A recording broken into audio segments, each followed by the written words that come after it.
Good morning, Mets fans. Or I guess by the time you see this, it'll be more like good evening. Maybe I'll just borrow a line from Taz and say, good moment, Mets fans, and happy Wednesday. It is I, Mr. Met, and coming at you with an odd edition of Driving with Mr. Met. As I mentioned earlier this week, I'm going out of town, and I'll hopefully post this later tonight, but wanted to get a couple of thoughts out on the Hall of Fame announcements that came out yesterday, and a few Mets-related, I guess one Mets-related item to chat about on today's quick show. The Baseball Hall of Fame announced 4 new inductees into the illustrious hall in Cooperstown, New York, yesterday. Roy Halladay, Mike Mussina, Edgar Martinez, and the unanimous Mariano Rivera. 100% for arguably the best closer in the history of baseball. Good for the 4 of those guys. I'm on the fence about the Hall of Fame a lot. I don't know that Mussina is a Hall of Famer. I think he's borderline at best, but he's in, and good for him. He had a really long career, really successful and solid career. I would kind of put him just a tier under what I would expect from a Hall of Famer, but I don't get a vote, so Mussina's in, and that's great. I'm really glad that Edgar Martinez got in. I think you could make the case that Edgar Martinez, who was one of my favorite players when I was growing up. The Mariners were always my American League team, while the Mets were my National League team.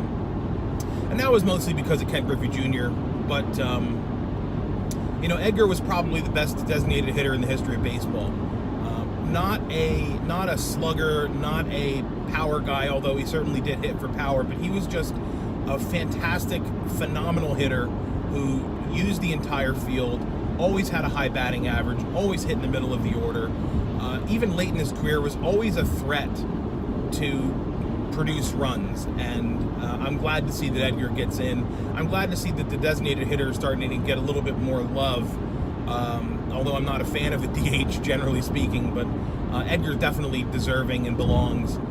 Also really cool that Roy Halladay gets in as well. It's just unfortunate, of course, that he can't be there to accept the award, but his wife posted a really nice message last night after the news came out, and it's just great for Halladay and for his family that he gets the recognition that he most definitely deserves. So kudos to those 4 guys. It'll be great to see them go into the Hall of Fame. I'm also glad to see that Barry Bonds is starting to pick up some momentum toward his inevitable induction into the Hall of Fame. I've talked about the steroid era many times, and I think as time goes on, we're going to start seeing more and more leniency toward these guys who played in the alleged or the quote-unquote steroid era. Nothing alleged about it. These guys all used steroids, and that's the point. Everybody used steroids. It wasn't like Barry Bonds was the only player who ever used steroids. Right? The other guy, of course, Roger Clemens, who, from a career standpoint, absolutely is and should be a Hall of Famer. But his activity and his actions and his behavior and his attitude it doesn't make it easy for an exception to be made. Bonds, I feel like it should go in next year. Honestly, I think Bonds should go in next year.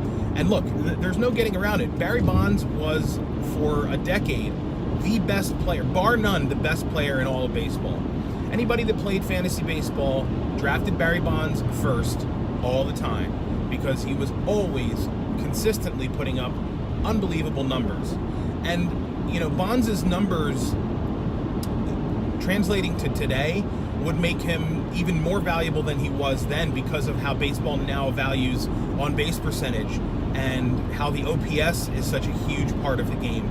I mean, Bonds set the records for these numbers. I mean, he drew more walks than anybody ever drew. He was as patient a guy as you could find. So absolutely, positively deserving of the Hall of Fame. I'm glad to see that the writers are starting to be like, all right, look, we've punished this guy long enough. It's time he gets in, and it is time he gets in.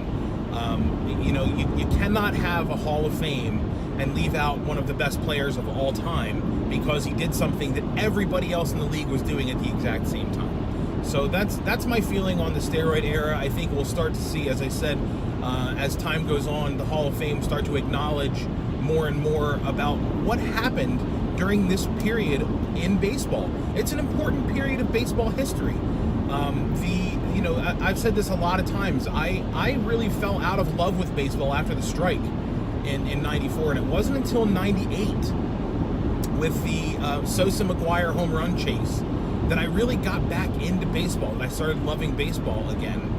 And it was because, let's be honest, it's because of steroids. It's the reason that steroids were as prevalent in the game as they were. It's because baseball wanted to do whatever it could to regenerate the interest it lost after its players went on strike in 1994. And it's like I said, it's a part of history. You can't ignore it. It happened.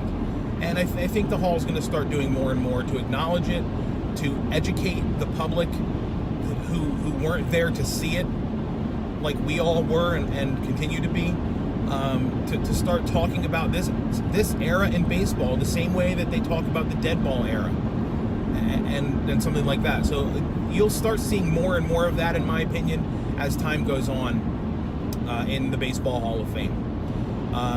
Segueing back to the Mets really quickly, two quick points. One, I read this morning that Peter Alonso and Andres Jimenez were both on the Baseball Prospectus. I think it was Baseball Prospectus, the top 100 prospects in baseball. Alonso will absolutely be on the team, on the major league team this year, so he'll lose his prospect status. And Jimenez continues to rise the ranks, through the ranks rather. So great to see those two guys getting acknowledged, and I'm so looking forward to seeing what Alonso can do at the big league level, because he's certainly accomplished everything he needs to accomplish in the minor leagues. Finally, the other thing I'd read about, and this was on Mets blog last night, the discussion about trading for Jock Peterson. And I'm opposed. I'm not in favor of trading for Jock Peterson, just because I expect he's going to cost quite a bit in terms of what the Mets would have to give up with players and whatnot. So I'm not on board with trading for Jock Peterson. Would he make the team better? I don't know that he'd make them better. I mean, he's in a lot of ways he's a very similar player to Keon Broxton, in that they both guys certainly have high power potential and power output potential, low batting average, high strikeouts. I don't know. It doesn't seem like a fit to me. He doesn't seem like the right kind of piece to add at this point in time with the roster as it's currently constructed. That's going to wrap it up for today. Again, I'll post this at some point later today, hopefully tonight. I don't know. I'm on my way to Minnesota, not by car, on my way to the airport, but I'll get this posted some point this evening, I hope. If it's tomorrow, then it'll be a Thursday edition of a Wednesday edition of Driving with Mr. Met. So until next time, it'll probably be next week, Monday, maybe Tuesday. Unless something breaks and it's worth talking about, I'll jump on and record something from somewhere. Until then, thanks for watching. I appreciate it. Follow me on Twitter at Mr_Met, MISTER_MET. And as always, let's go Mets.